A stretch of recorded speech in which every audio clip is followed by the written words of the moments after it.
This is That's a Wrap. And tonight we got somebody great to talk to. We have the guy who is known as the godfather of the Disney community. The guy helps people out all the time. And if you're not letting him help you out, he lets you know. So let's go ahead and bring him in. Let's bring in Pete McDevitt. Thank you, Chris. Hey, how you doing, Pete? Happy holidays to you, sir. Oh, happy holidays to you. So you do everything. Everything. I don't know about everything, but I do have a varied platform, I'll say. Yes. Well, I'll tell you what. I paid $109 to watch every single Cubs game this season, and there was a few times I sat up here and listened to you announce. So well, thank you. I appreciate that. That means a lot. You do such a great job. I love it. So when did you come up with the idea to start doing the sports? Have you been doing it for a while, or was it something that just happened here recently? No, my thing is that I've been doing. I always love sports. I used to joke, commentate with my friends when I was younger, and I did for the high school while my daughter was there, and more my daughter because my son just got there.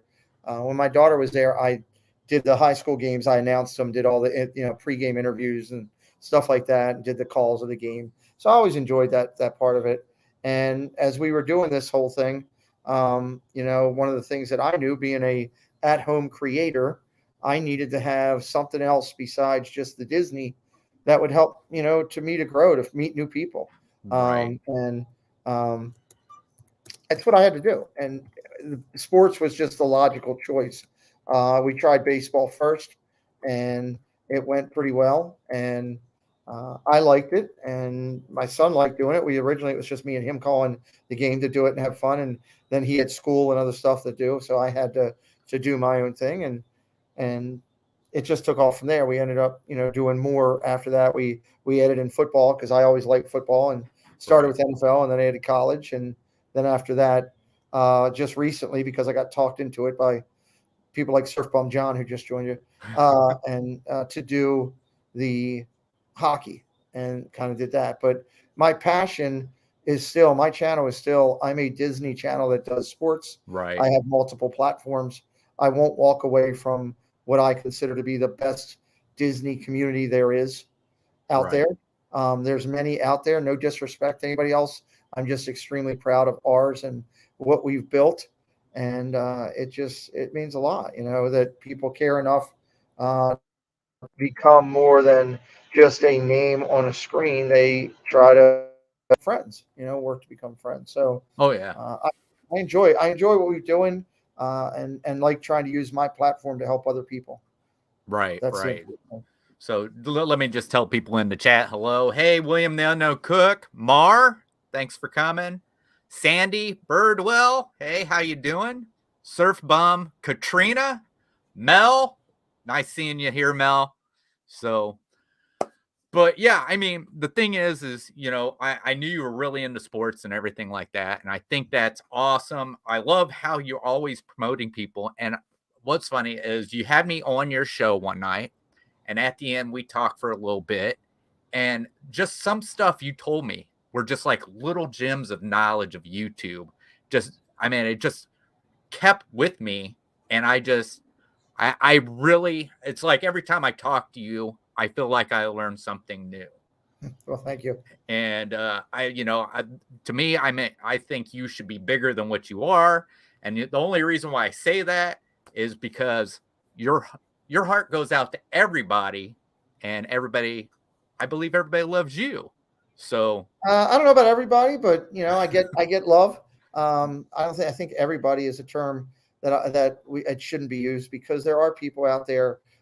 As I tell everybody, when you're looking at a YouTube streamer, it's kind of like when you go to the buffet over there at you can pick any of them. I love Tusker House, so Tusker House buffet.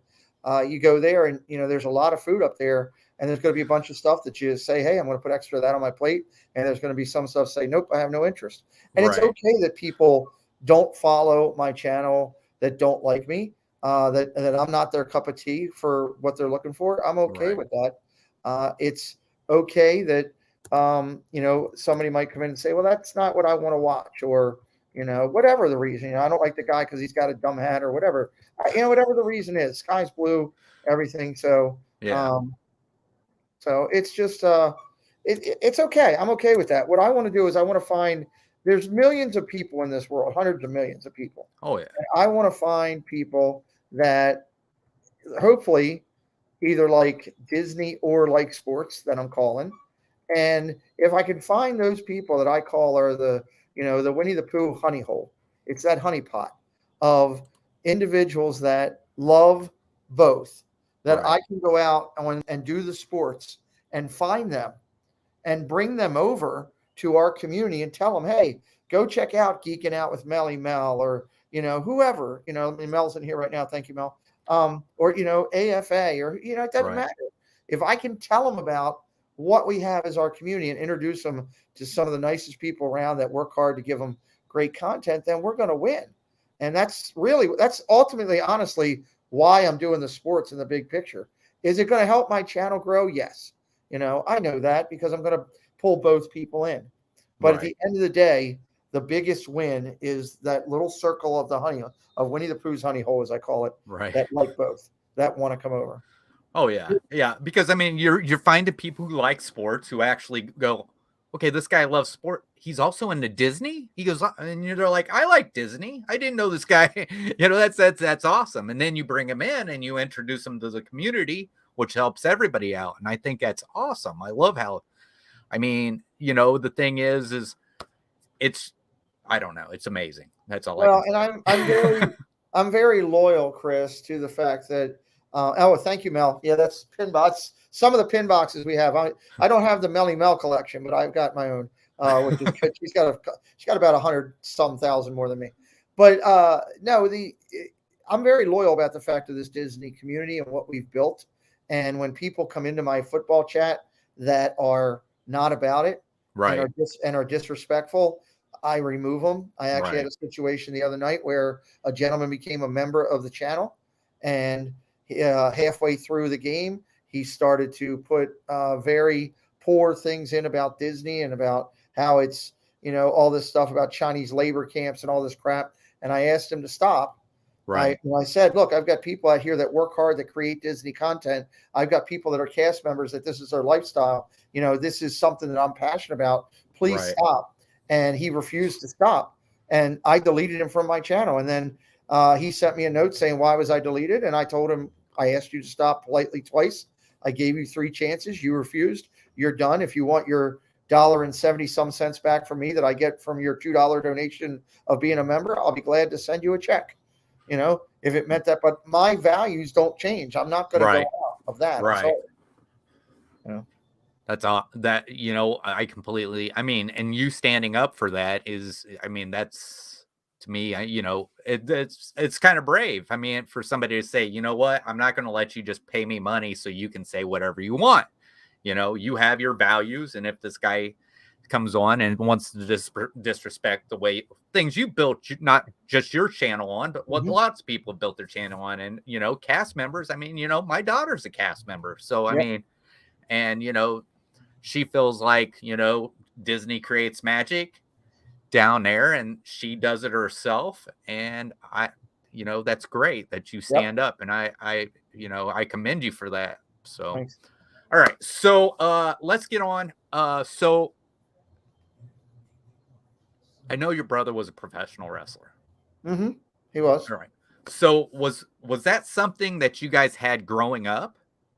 We both were big wrestling fans. Right. I was a diehard 80s fan of the 80s guys and that whole genre. After, I got out of high school and that kind of got past that, I still watched Disney, but I watched it more from afar with the Disney tie-in with all those people that were doing at the time, because I don't know if WWE was, bringing in Cyndi Lauper and bringing in, all this, and Vince was trying to kind of steal the whole concept of cross-pollinating between things, which Disney was doing back then before anybody else. Right. And Vince started bringing in the rock and wrestling, and then he started bringing in movie stars and all that stuff. So I started getting away from it there for a little bit. Not away, but I didn't follow it as religious as I did as a kid from from like the 6th grade up till like my senior year, they filmed half of the segments for WWE TNT here in Owens, Maryland, which is minutes from my house. And when I used to go with several of my friends to all the tapings. I mean, I saw the guys all the time. So my brother just took it further after me. He really loved it, and he wanted to, become a wrestler, and he did a daggone good job of it, and we appreciated it. Yeah, I mean, the thing is, it's not an easy lifestyle either. There's lots of training and everything like that, but even though the whole thing is the outcome is everybody they know what the outcome is before the match. These guys they're actually not injuring themselves, but it's not easy to do. You actually feel pain on some of the stuff. But everything about it is, people say all the time, oh, wrestling's fake. There ain't nothing fake about wrestling. Let me tell you, I've been hit over the head and over the back with a chair, and there ain't nothing fake about that. What it is people need to first realize that it is an athletic soap opera. It's no different than Days of Our Lives or Guiding Light or any of those things you see on your TV in the morning. What it is it has athleticism in it. The athletes, which they are trained to protect each other to the best of their ability because their lives are in each other's hands, and also taught how to take what's called a bump or take a fall, to protect themselves. So it's what I said it is. It's an athletic soap opera. Exactly. And those guys are athletes. I've been there when wrestlers have jumped 20 feet off a ladder onto a table and stuff like that. They take their bodies, like, put it this way. There was a thing one time, back in the day, Richard Perry, who was the refrigerator for the Chicago Bears. Okay. Well, Jerry the King Lawler and Richard Perry were on a show one time, and they said to Richard Perry, "Oh my God, you get beat up, athlete, football, all this stuff. How many surgeries have you had?" And he was like, "Oh, I've had 4." And Lawler laughed. Right. And Lawler's like, "I've had 13 or something like that." So whatever it was, that the numbers at the time, that might not be 100% to the key, but it was something in that ratio where the wrestlers' injuries outdid the football athletes so many times over. So it is very athletic. I'm very proud of my brother and what he's done and the success that he's had. Absolutely. Oh yeah. You think about it. There's no season for wrestling, for professional wrestling. It's an all year round thing. These guys are putting their body through that almost every night, 365 days a year. The average wrestler, the one that's doing the heavy lifting, is going about 300. The mid-range guys are going in the 240s, and it all depends on, wrestling goes in waves. It's a wave type of entertainment. It has its ups and downs. You'll hear it where it's sky high and ratings are through the roof, and you'll hear it down low. Right now, it's kind of in a mid-range wave. It's not all the way low, but not all the way high. It's trying to figure out which way it wants to go. Right. So let me ask you this. So your brother, he was a wrestler for ECW, correct? Mm-hmm. All right. Did you have any stuff for WWE as well? I have a picture of my brother being pinned in the Philadelphia Spectrum by The Rock. Oh, wow. Yeah. So did you have anything to do with the business besides having a brother was in it, or? We have a AAA affiliate, is, I guess, the best way to think about it. It's actually called Independent Wrestling. There's tons of independent promotions out there. I'm proud to say that my brother and his partner, our families own the company. There's 2 different families that own it. And what I can say is that my brother put together one of the top independent wrestling federations as respected by WCW, WWE, ECW. If you go to any of those people and ask them, the Maryland Championship Wrestling is looked at as one of the elite. And back when I was younger, in my late 20s, as I was just having my family and starting, my brother blessed me with one of the greatest gifts he could give to a wrestling fan. Yeah. He allowed me to be, I worked for my brother, volunteer worked for my brother and his partner there all the time. I did all the business stuff of part of it. Financials and stuff. I paid all the wrestlers and stuff like that. But when my brother knew I always loved the business, and I asked him one time, I said, "Hey, can I do something? Can I be involved with this a storyline or something. And we talked about it and went back and forth for a while. And he was like, well, you're going to have to come down to the wrestling school, take some bumps and go through some stuff out of respect for the business. And I did. I went down and I lasted a little as long as I could last, but landing on that canvas hurts. Oh yeah. You know, it knocks the wind out of you and it hurts. So, but I did. I went through and did some time down there, and he allowed me in a storyline. It just, excuse me, it just so happened that, unfortunately, and not a positive, I hate to say it, but my father passed away.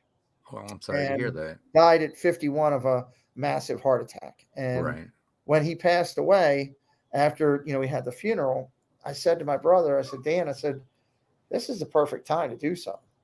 He goes, what do you mean? I said, dude, why can't we write a storyline where I'm trying to take over Dad's shares of the company, and you and I aren't seeing eye to eye? And I said, you guys can write it, you can do it. And they took my idea and they ran with it. And we had a thing where I feuded with my brother over ownership of the company. And my gimmick was that I hit people over the head with cookie trays as a manager. Right. And so I went and built a stable of people to fight against my brother, because I couldn't. People wouldn't believe I was in the ring, because it would be stupid. I wasn't trained to do that and didn't deserve the right to do that. So I valeted and managered and got on the microphone and ran my mouth, which I was pretty good at that. But I built a faction, and my faction at the time was Tom Brandi, who was Salvatore Sincere in WWE. Right. Huge guy. God, it's incredible. King Kong Bundy was with me at the time. Who else did we have?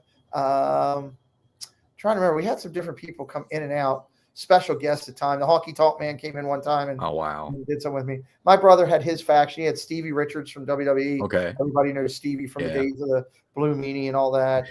He had Axel Rotten from ECW. He had Balls Mahoney. He had different people that came in, and the wrestlers did all the feuding. I was an enhancement to the storyline, and was proud to do it. And the greatest thing, two things happened. Two of the quick stories I'll tell you, which were incredible. One, we had a huge show one night, over 1,000 people in this room. They're standing up at the end screaming MCW and yelling and everything. Right. I'm standing there with my brother behind the curtain looking out, and he's right to my right. And I'm like, dude, these people are going crazy. This is amazing. The energy, because they love the show so much, the way the whole show was written. Right. I stupidly looked at my brother and said, wow. I said, what do you do when it's like this? And he grabbed my back. Now, my brother was as big as I was, but he was strong. Right. And he grabbed my back on the back of my shirt. And he said, you take this and shut up. That's what we did. And he took me out, and he beat the living snot out of me. He hit me over the head with a chair, over the back with a chair. Oh, wow. And crushed me. And at the end of it said, you lay there until these people leave the building. So that was, something that I had to, I got to partake in, one, but two, I got to learn the respect for the business of the pain that these guys go through, because I was in pain crying to my wife for about 3 days in my back with it. But at the end of the storyline, when I turned on the heels and went back, the side of my brother, so we could end the storyline and they could go on and do other things, I got to do the greatest thing that I've ever done at a wrestling show. There were several wrestlers that I always loved in my career. My favorite all time was Roddy Piper. I never got to hang out with him. I never got to meet him, unfortunately. His last Piper's Pit was in my brother's wrestling ring right before he passed away. Oh, wow. Yeah, we have the last Piper's Pit ever done in Maryland Championship Wrestling. But one of my second right behind Piper was King Kong Bundy. I loved Chris. I loved him as a human being. I talk to Chris monthly on social media or text up until he passed away. From time to time, just short stuff. When I got sick, he reached out to me and called me, how you doing? I knew when I picked up the phone and I heard, how you doing, brother? I knew who it was. But I got to take an avalanche. Oh, and wow. And then he 5-star splashed me. Oh, and as a wrestling fan, to see the guy that wrestled Hogan, to see the guy that wrestled Andre, to see a guy that I looked up to and loved on TV, to be able to take those moves. And he barely touched me. It was great. Right. But he killed me. He killed me, but he barely touched me. Right, right. I mean, to me, I mean, the whole thing is seeing that you and your brother obviously bonding over something like this. And I have a brother who's 13 years younger than me. And one of the ways with the, the gap between us that we bonded was through wrestling. And, you know, we, I took him every time it was his birthday. I took him to an event that was here in Indiana. And I don't remember if it, WW, they may have been called WWF at that time. Right. I think they were doing the In Your House. And I don't remember if the first In Your House was in Indianapolis or if it was, because I know the very first Buried Alive match between The Undertaker and Mankind Right. was in Indianapolis, and we were there that night. And see, I wouldn't remember that because it's so close to. It's not. I'm not a logistics person like that. Right. Now, but if my brother was sitting here, he could probably recite you location, time, date, and everything, and so could several of the people that are, around him. Right. They're very educated. Well, that's what I'm saying. I mean, I'm like you. I couldn't tell you if that was the first one or not. I'd sit my brother down and I could say, "Hey, this match," and he goes, "It happened WrestleMania 32," everything like that. I'm like, right. How do you remember that? I mean, I still get excited when I used to would watch WWE Network and I'd see my brother on there either doing something as an accomplice to the storyline or wrestling. It's a cool thing. I've got to watch my brother wrestle and work, in the ring with, the likes of Ricky Steamboat and stuff like that through the time, Jerry Lawler. I mean, all kind of people. The list goes on and on. And, it's just, I'm extremely proud of what he's done. As I tell everybody, please don't look at this as, I'm any bit of anything in the wrestling business. In the big picture of the wrestling business, I'm a pimple on the backside. I'm a small aspect of it. But to get to be a part of it, I kind of equate it to when I was in high school and being looked at to be drafted by several major league teams and getting to play and do some workouts in Memorial Stadium for the Orioles. Right. It was as close to being there at that level as you could get. It got you a small part of it. So. Right. And if I'm right, well, what I was saying was why we were there in Indianapolis. This was Market Square Arena was still there in Indianapolis. Okay. We walked out to the garage area, and who's standing there? Jerry the King Lawler and Jim Ross. Nice. Yeah. Jim Ross is a very close friend of my brother. Oh, wow. Yeah, he's extremely close. Danny, my brother, and Jim have done so much business together through the years. And, my brother was a personal representative for him. That's for some major marketing things. Yeah, my brother's very close to Jim Ross. Right. Well, so we meet them in the garage. My brother always roots for the bad guy. All right. He always roots for the bad. He's always been a Shawn Michaels fan. He would. And we're going into this place and everybody's rooting for the Undertaker. He's the only one holding up a sign that says "Rest in peace, Undertaker." And so I'm like, get him to sign. I'm like, get him to sign your sign. And and they're standing there, and we don't have a pen. They don't have a pen, and they're like, we got a flight to catch. We got to get out of here. And they take off. And my little brother at that time, I think he was like 13 maybe at the most, and he looks at me and goes, "Catch a plane? The next show's in Fort Wayne." Is what he said. That's awesome. So, but yeah, I just, the only thing I have with wrestling is being able to bond with him. And then later on with my youngest daughter, she got into it and we bonded. Hey, VIRP Project. Hey, for the love of Disney. But that's how I've always thought of wrestling, was a way of bonding with somebody else, is what it was. Congratulations to the VIRP Project too for being inducted into the Recognition Hall of Fame for YouTube. That's pretty cool. So, but you also have told me that I think you said Amy Dumas babysat the kids at one time. Lita, when Lita was young, and also Mickie James, who's been with WWE, WCW, she's a country star singer as well. Both Amy and Lita, Lita, it was Amy. Right. I'm so used to the regular names. Both Amy and Mickie, when they were first starting the business, before they were anything, used to travel up. Amy would come up from Virginia area. Mickey would come up from, I think, Virginia and Carolinas at the time. She was back and forth. And when they'd come into town, they were all friends of the family at that time. My brother, who introduced them to me and everything.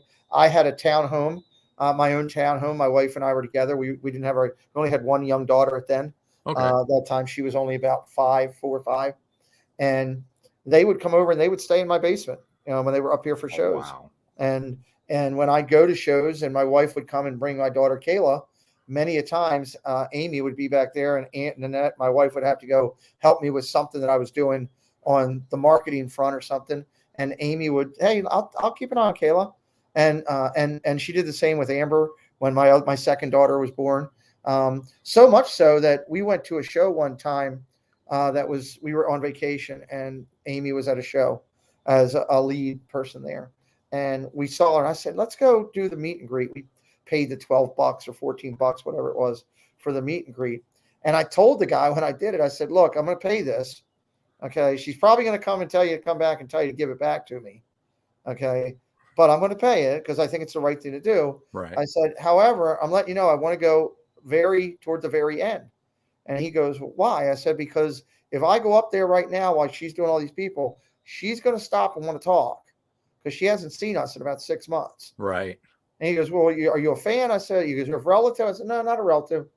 So I waited till almost the end. I did the right thing because I wanted her to make her money and also wanted the guy to make his money because I'm sure he was getting a cut and wanted the fans to be able to get to Toledo. So I waited. At the very end of the line, we're sitting there. We're like 4 people out. And she looked up and she saw Amber. And she rushed through the last 4 and did her things real quick and came over and just gave Amber this big hug. And, it was like, I can't believe how big you've gotten. And was just like, oh my God. And we sat and talked for like 20 to 25 minutes. And all of a sudden she looks at her watch. She goes, oh my God, I'm on in 5. I got to go.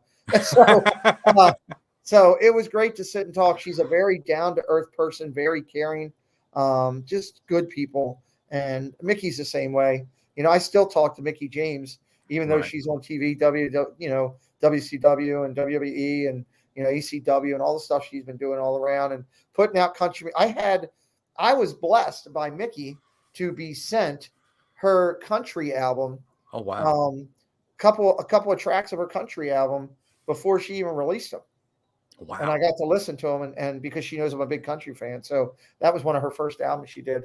And it's just great to know. And again, down to earth, good people. Right. A lot of charity work, a lot of helping others, role models as female ladies out there for young girls of things to do and way to live your life. No drugs, minimal drinking at all. Here a drink or there, just, social, something like that. Nothing of any substance, so good people. See, I didn't even know Mickey James was a country singer now. I didn't even know that. You got to check it out. She's pretty good. All right. I'll definitely do that. That's a hard realm to get into, especially when you're a wrestler to do that because, a lot of people look at wrestlers like, oh, you're a wrestler. Right. Big dumb wrestler, that type of thing. But, her albums have done well. She does well on, on the things where you can pay for the thing. She's happy. And is she underneath the name Mickey James? She is underneath the name Mickey James. Yes. Okay. Yes. MICKIA, Mickey James. Right. So, with her stage name. She doesn't like her real name out there. So I keep that out of respect for her. Right. So, all right. From wrestling to, have you always been a Disney fan or was it something that came later in life? Later in life, more for me. We never went to Disney as kids or anything. My parents, it wasn't something on their agenda. And my sister started working there. This was the early 90s. My sister went there on the college program. Okay. One was working there at the Christmas shop. And I was down there. I played and ran a team that won a national championship for men's travel softball. We were sponsored by Team Easton. In 1991, we had like a $110,000 travel budget. We played in 32 of the 50 states. It was crazy. And one of the places we went to play was the Florida Wide World of Sports for a tournament. Oh, and my mother was down there and she's like, we'll go over to Disney and see your sister. And I'm like, what, Disney? I was like, all right, and I was like, at that time, I was in my early 20s. Right. And I'd never been there. I watched some of the movies, but so I went over to the shops on Vineland And I'm like, the hell's a big deal? This looks like it should be like, in some type of flea market or something. Nobody speaks English. They were all people from foreign descent working the thing. I'm like, this is the dumbest. I called my mother. I was like, that's the stupidest thing I've ever seen. I was like, it's a waste of my time and money. I was like, I didn't even see a ride. That's like, you talk about these rides. There was no roller coaster or circus wheel, Ferris wheel. I was looking around like I thought like the pier out at Coney Island or something, there'd be Ferris wheels or something. There's nothing. Right. Like, that's stupid. She's like, look, when's your next time you're down there? I was like, I'm back down in 3 weeks for another tournament. She goes, I'm going to be in town. I'm going to take you over. And she took me over and we went to Magic Kingdom. And I was just, it's like, wow, this is incredible. And I fell in love with the parks, the service, the cleanliness, everything about it. I just fell in love with what we had. And it started there. And I said to my wife, we need to do this with our kids. We need to be more about it. And we just went, perhaps about 90, 91, went both feet into the Disney community.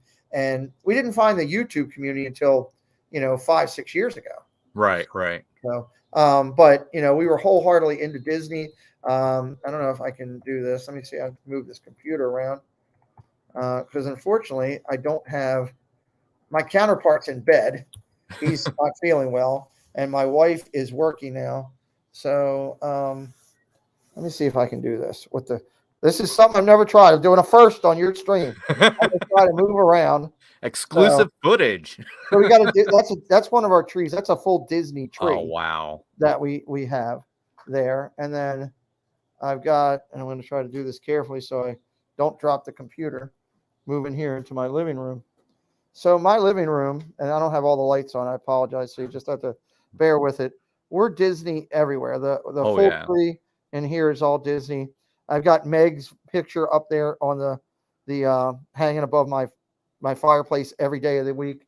There's a thing from Oodalali Lane Kate. Those are all Christmas, Jim Shore, and all that. Wow. And then my house on a normal basis. I don't know how much of this you'll be able to see with the lights and everything. Maybe all those pictures on the wall are all 8x10 Disney. Oh, wow. And if I actually took you outside, I actually have Santa Claus here who's dressed. He's looking out the door, right out the windows, wearing his Disney attire. And if I happen to take you out of my front yard, which I can't do, right? My wife saw the ring go off, and I'm going outside the door with a computer in my hand. She would probably call the police. And outside my house is there's 27 Disney balloons, blow-ups, inflatables. Oh, wow. On my front lawn out there. And it's just, we love it. And my kids love it. It's what I found is it's a place where I can go and be a 10-year-old with, with my 10-year-old at the time when my kids were 10, I could do it with them. And that was pretty awesome. So, and nobody second guesses, with my career for so long, I worked and supported the 5 branches of the military. Oh, wow. And for 20 years, that was what I did. Proudly. This, I know your service and everything, you'll appreciate if I go and turn right there. Right. Chris, on that second shelf, there's about 32 challenge coins from from commanders around. I actually have a few challenge coins laying around here somewhere. I had them out at one time.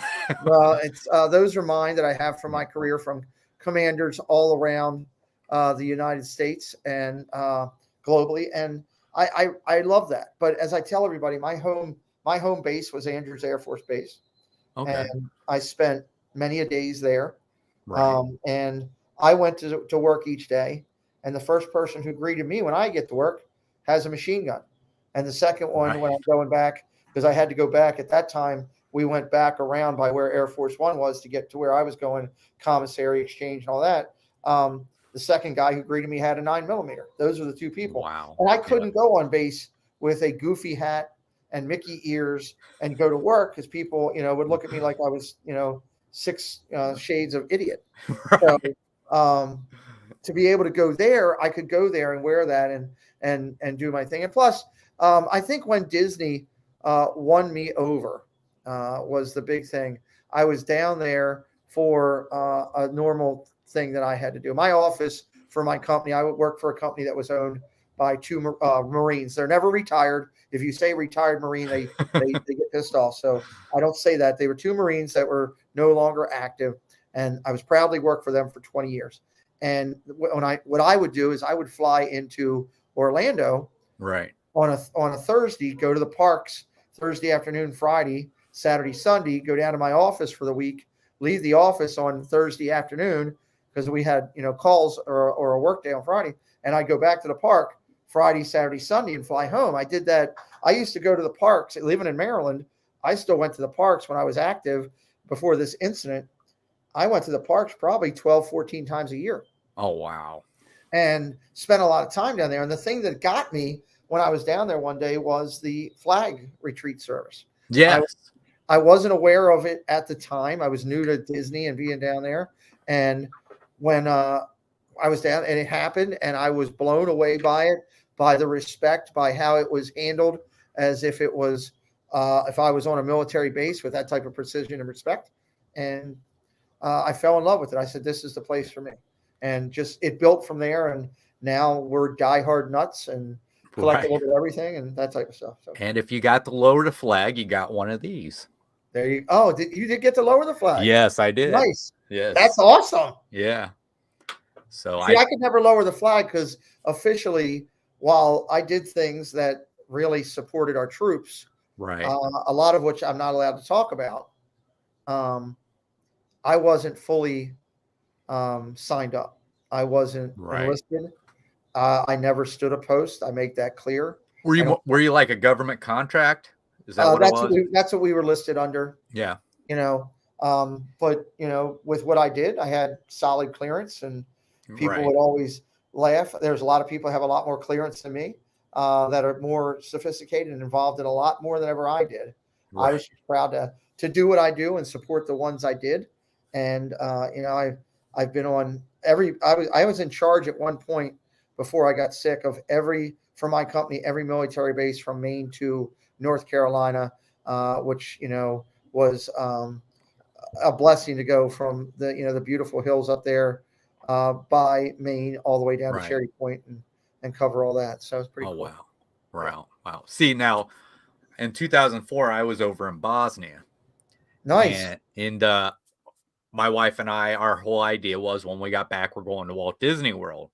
Okay. So I was in a small room. I mean, when you walked, I was in a small base to start off with. I've seen parking lots that are bigger than the base I was in over in Bosnia. But when you walk down the street through that area, it looked like an old Western is what it looked like. And we were in bunkhouses. So I had to share my room with my squad leader. And on my side of the room, there were Disney maps up, like I'm planning out, like a mission for our vacation. Those rooms are tight down there. I did many top line service Zoom calls, the equivalents of a Zoom call. It wasn't called that. I'm not going to use the terminology that was used because that's the military. They don't need that out there. But I did many of those calls with guys that were downrange at times and stuff. So I had a little bit of an understanding. And again, I make it clear that I was never in battle, never did that. I'm not the hero. Those people are. I was just proud to serve those who served. And I take a lot of pride in it. And it's something that you want to get on my bad side. Go after military, go after a military family. Because as I tell people, you can't say, I got to do this right to be politically correct for you. You can't say squat. I got to watch it because sometimes when I get military talk, I get a little different. Yeah, I know. You can't say squat until you have seen some of the things that I've seen, and I haven't even seen everything. Right. And by saying that, I've stood at Dover and talked with families when soldiers have come off of planes. Right. I've seen the caskets and the American flag folded. Okay. Right. I've had those days. Prior to my injuries, I sat with soldiers that had arms blown off, legs blown off, eyes blown out, and talked with them and tried to empower and help and do all that. So, I've done all that. And until you've done that in your life or worse, like I talk about my man Kelly from Myers and the Mouse, who I love so much. Kelly was a medic on these choppers. and going out Right. and saving lives. He really saw it. He got 3D vision of what was going on. Oh yeah.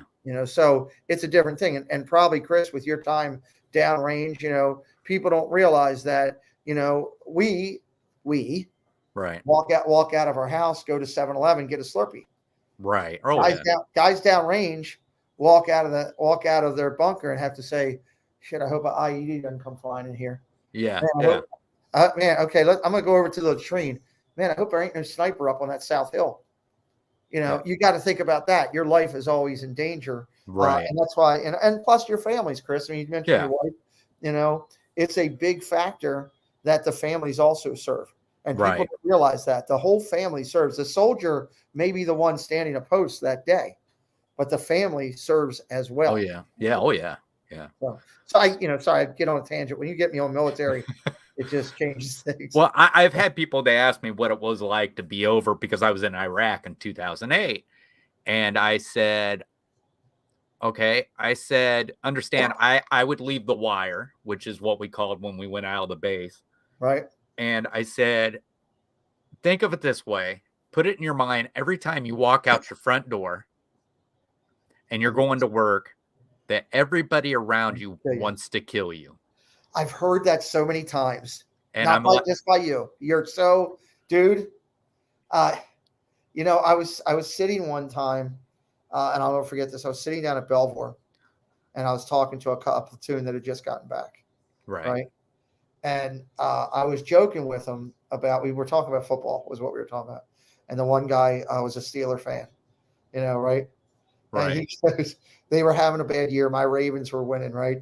And he actually said, it was kind of funny. He goes, yeah, I'd rather go out and just get shot outside my line and see your Ravens be winning. So it's, people can relate to that and to everything with that. So, right. Absolutely. Right. But I mean, the other part of it is that when you go outside that door, you also have to think, was the last time I spoke with my family, the very last time. But what really is sad about it is after you do it over and over and over again, you start to lose that because you're getting used to it. And I hate to say it, some people get complacent, and that's when it gets dangerous. Yes. No. The minute somebody loses their edge, then God, that's when all heck can break out, because lives are on the line. Oh yeah. You can't lose that edge. And that's, people talk about, when that happens, it's tough. And one of the things I found out while I was over there is you had to show them that you weren't scared when you were out. Oh, absolutely. Yeah. You had to show them. I mean, because I heard stories of guys who would not get out of the truck. They would not get out of the truck. We had a guy like that. He did not want to get out of the truck. Wow. And I'm like, okay, I get out of the truck every time I can because I want them to see, hey, they're not scared of us. And I mean, I remember one night walking in a ditch for I don't know how many kilometers because we were doing route clearing and we had to have guys out on foot clearing the sides. And here I am, a sergeant, and I'm out here, and this guy who's a specialist who won't get out of the truck, he's in the truck, and I'm out walking. It's a different factor. Sure. Yeah. So I mean, it's that I can't help that he's scared. So, but it takes a different mentality to go out and do stuff like that too. So absolutely. But and I know everybody always says thank you for your service, and I always appreciate it, but I always wonder, do they really know what they're thanking for? Some do, some don't. And my response when they say that to me, because people say it to me all the time, is I was just proud to serve those who served. And that's always my answer, because I don't want to go into the detail of what I did or explain or anything or all that. Right. It's nobody's business. But some people do understand, and Chris, and some have no clue, but they want to. Like I tell everybody that I didn't really have a full understanding of what was going on until I lost my stuff. Right. And then I had a better understanding of what these people were going through. Mm-hmm. Yeah, I mean, it's a mental thing, because when you see something happen to somebody else, and that you're going to be the next one going out, it's a complete mental thing. I mean, I really think this war was more mental. I'm not saying it's more mental, but it was mostly mental compared to like the other wars that were mental and very physical. Absolutely. So well, I have a favor. Can I ask your indulgence for 10 seconds? Yeah. Okay. I just need, I was running a football stream live and I stepped out of my stream to come to you. I just need to end my stream so it doesn't keep running. Okay. No problem. Pete. I'll be right back. I promise 30 say hello to your chat. I'll be All right. right back. All right. So once again, Vibrant Project, Sandy Birdwell, thanks for coming in. Surf Bum, thank you for coming in. Of course, always Mar. Mel, thanks for coming in. Like I said, this will be the last That's a Wrap for the year. The next one will be on January 8th. I already have a guest lined up. By then, we should be in the new room, and everything will look completely different than what it is. You won't just have a shelf and this drape. I'll actually have a room you can see. Oh, you're building a room. All right, good. I'm not building a room. I'm getting rid of the last daughter. Okay. Here's what happened, all right? So the room I'm in was actually the room both my daughters shared. And the room that she's in was the room that was my room. I had like my man cave. And then my oldest daughter's like, I want my own room. So I lost my man cave. She moved down there. Of course, she goes to college. We keep the room for her when she comes back. Then she goes off and she goes down, works for Disney, and lives down there. So I thought, I'm going to get my room back. Yeah. The next daughter says, I think I'd rather be downstairs. So she moves down there. I got everything that these kids have left behind this curtain. It's a junk room. That's what it is. It's stuff they've left behind. So finally, she is moving out. I think she's going to be out completely on Monday. And I get to move back down that room. There'll actually be a window behind me. Nice. It's going to be awesome. That's good stuff. So sports. So you played baseball, obviously, right? Mm-hmm. Yeah, I did. What position did you play? Pitcher and pitcher and infield. Oh, wow. Mm-hmm. Yeah, so pitcher primarily. Obviously you were pretty good at pitching. I felt like I was solid enough that I had the Pittsburgh Pirates telling me that they were going to draft me. They said they had at that point they had 7 picks in the first 3 rounds. I wasn't going to be 1 or 2, but I was definitely going to be one of the others. And I actually took it upon myself. I was supposed to go to Carolina back then. What was a full ride was not really a full ride, but almost. Right. And I turned that down to do my dream of going to try to do the pro thing, and I got hurt before it happened. I tore muscles in my back, and it all went down the drain. And my father, I don't think, ever forgave me for it, because had I not turned the full ride or whatever they were giving me from Carolina down, when I got hurt, I would have been fully covered and still got an education.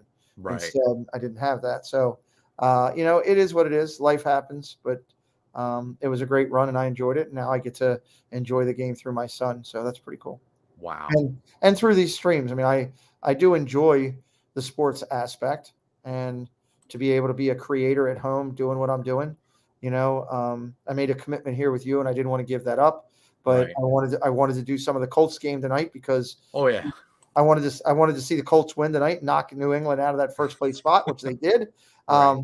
But I came over here. I went over to Chris's stream for a little bit before I came over here, right? Because he was doing a celebration of tonight. I wanted to be respectful to what he was doing over there and support Chris, my partner channel, and right.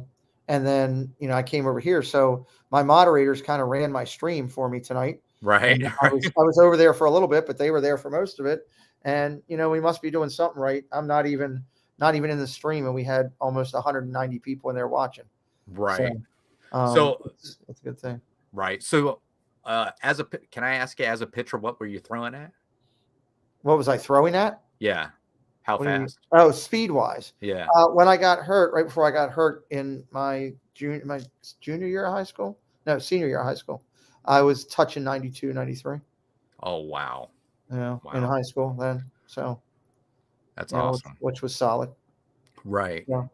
And I still know the game in and out. I've coached Preston, and Preston's won numerous awards. He's got numerous all state recognitions and all Right. kind of great stuff through his time. He's only 14, and he's had more recognitions than Mar's been chasing me around all night. Absolutely.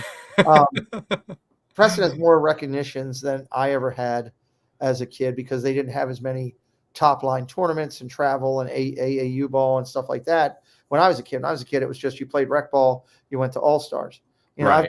I've got recognitions here that my son still looks at, balls where I threw perfect games, and Right. I think I got one over there that was a big tournament that I had 3 home runs in the game, stuff like that he looks at and can reminisce about. When I was a kid and tell stories, and now he does his own thing, and we're just proud of him. Yeah. Yeah. Now, is he pitching? Preston, yes, he's very good. Awesome. He's very good. I've taught him a lot of tricks. He doesn't have his size yet. He hasn't hit that spurt for an adult growth yet. Right. But Preston is 14 years old, going into high school, and he's got 6 pitches. I'm pretty sure he was probably bigger than I was as a kid. I always told everybody, they're like, Chris, did you play football in high school? And I'm like, I wasn't big enough to play football till I turned 30. Preston's done pretty well for his size and his age. I think probably he'd say his most proudest accomplishment is that he went down to the Carolinas to play in one of the World Series tournaments this year, and he played a team. They played a team that was out of Puerto Rico, an international team. Awesome. And every kid on the team, everyone on the field was 5'10" to 6'3".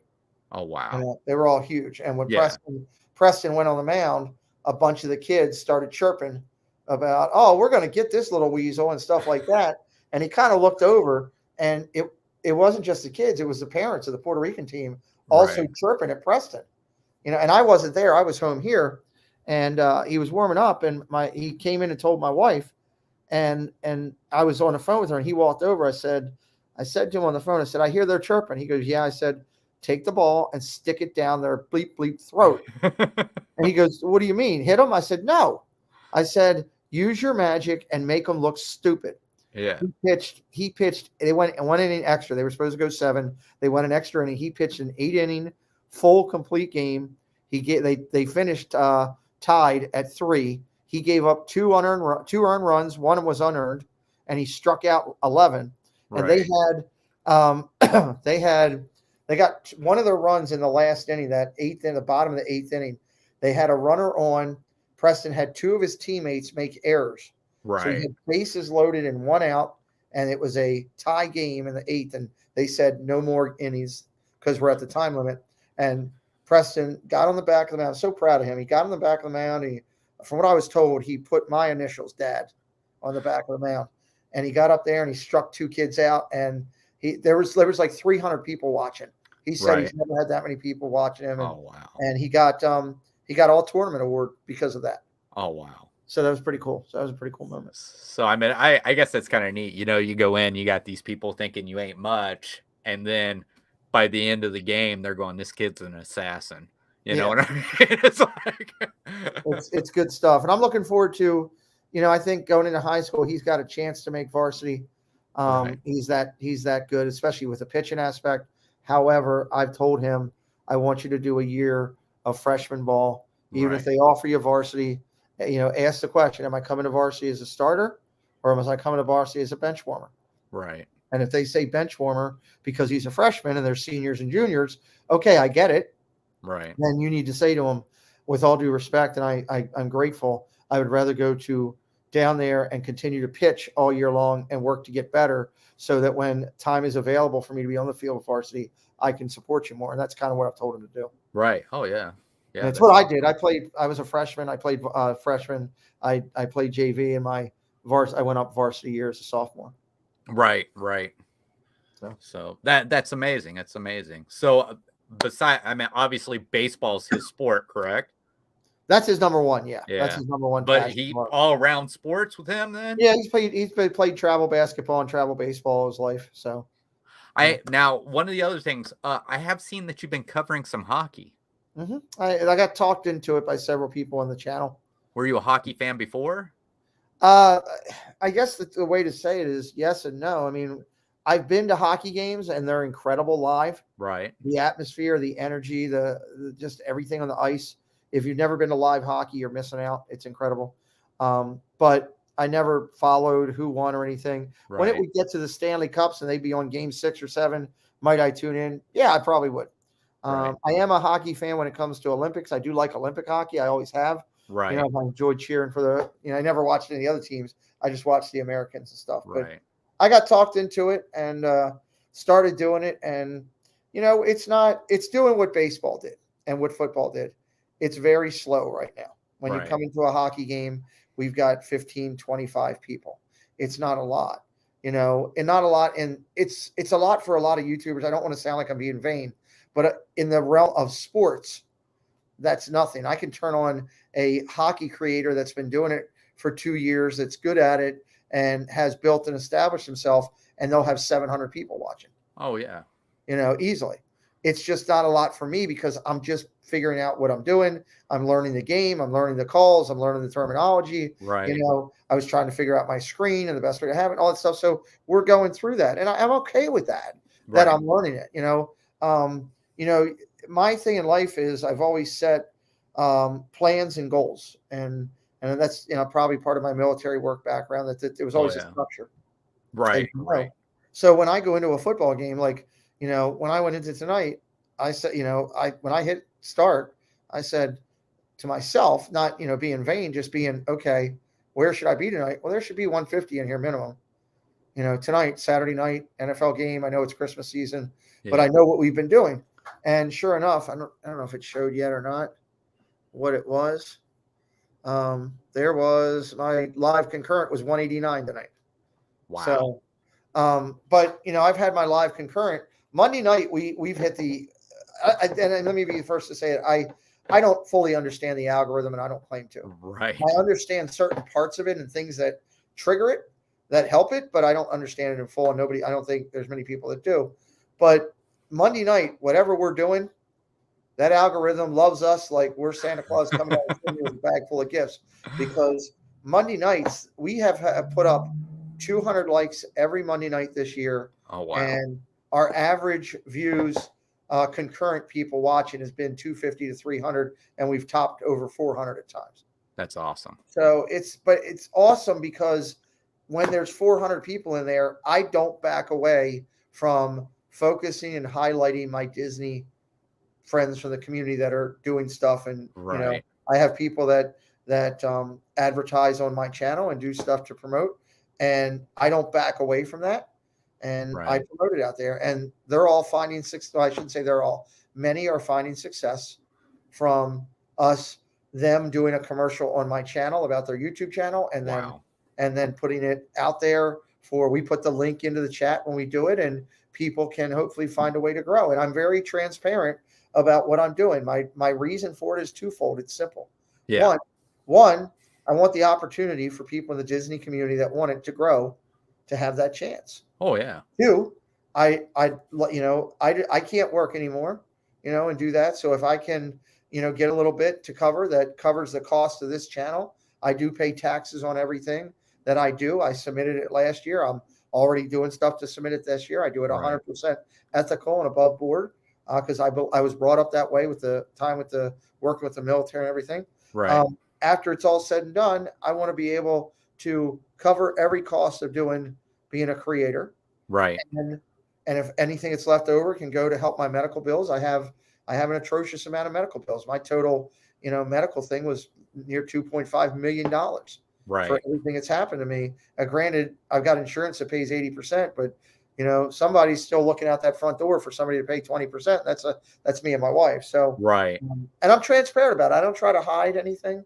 This is what I'm doing. I'm trying to cover the costs of the channel for people that are new to creating, that think, oh, you're just, open up a thing and hitting a button. Well, when we first started doing this, we had nothing. I had to go out. I had to buy 2 computers and 2 microphones and 2 cameras. And I had to buy multiple screens to set it up on. And then you had to buy a platform to broadcast. A lot of people use StreamYards. Well, for me to do what I do, being disabled, I need to have something that works better for me. Right. Ecamm work better for me. And I think I dropped $500 on Ecamm at the start of the new year to them because of the paying for the platform, and then you have to pay for the minutes and all that. So people don't realize that there's a cost if you want to do this. If you're a streamer down in the parks, you know, you got to pay for your tickets to get in. You got to pay for your food when you're there, gas to get to the parks. All that is a cost of doing the channel. Exactly. Yeah. So, well, Pete, our time is up. So I want to thank you for coming on. Absolutely. So I'll tell you what, I love talking to you. Every time I listen to you, there's something I learn, and you're such a great guy to talk to. And hopefully maybe I can have you on again some other time and we can have a talk. So I have no problem with that. I you know, and the best thing that I could leave you with is not for you, Chris. It's for anybody that might be watching live or watching on the replay. Right. If you love somebody on YouTube, no matter where it is, Disney or otherwise, the best thing that you can do is tube it up. And tubing it up is simple. If you're watching a stream that's been a vlog, give a comment, leave a like, share it out. If you're watching a live, next time Chris goes live, January 8th, when he comes back from his hiatus, when he's actually going to hide in the parks. He's not telling you what's going on. When he comes back, January 8th, when he's live, come into his stream, chat around in the chat, leave a comment on the stream, like the video, share it out. And by all means, if you're having a good time and AFA meets your viewing palette, hit that daggone subscribe button and let Chris know you appreciate what he's doing. It'll mean a lot. Thanks, Pete. No problem. So, actually, before we go, do you have anything you got coming up on your channel? What I'll just say is this. If you come to my channel, you're going to hear about everybody else.